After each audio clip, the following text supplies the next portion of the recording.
The night had fallen quickly as Emily wandered deeper into the forest, the path she thought she knew vanishing behind her. She had come to the woods to clear her head, but the peaceful silence of the day had turned into an unsettling quiet. The towering trees, once welcoming, now loom over her, their branches like skeletal fingers reaching for the sky. The only light came from a pale, sickle moon, casting eerie shadows that seemed to slither along the ground. Her flashlight flickered, and with a final sputter, it died, plunging her into darkness.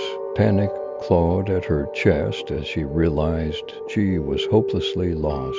She called out, her voice echoing in the void, but the only response was the rustling of leaves and the occasional crack of a twig.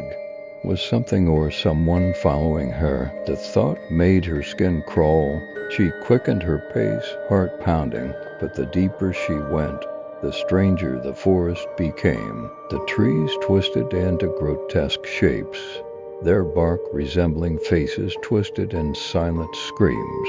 Suddenly, she stumbled upon an old, decaying cabin, hidden beneath the canopy. Desperate, she approached, hoping for shelter or at least a place to gather her thoughts. The door creaked open with a push, revealing a room thick with dust and the smell of rot. The floor was littered with decayed leaves, and in the corner, a shadow shifted. Emily froze. The shape slowly unfolded, revealing the gaunt figure of a woman, her eyes wide and unblinking, her mouth hanging open as if frozen in a scream.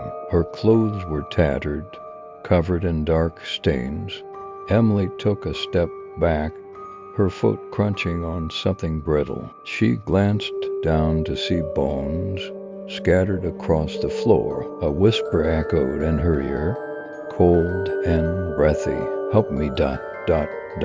The figure lurched forward, and Emily turned and ran, her scream lost in the wind. She didn't stop until the forest swallowed her whole, her fate sealed among the twisted trees and the ancient, malevolent spirits that haunted them. No one ever saw Emily again, but on quiet nights the villagers sometimes hear faint whispers carry on the wind, pleading for help from the darkness.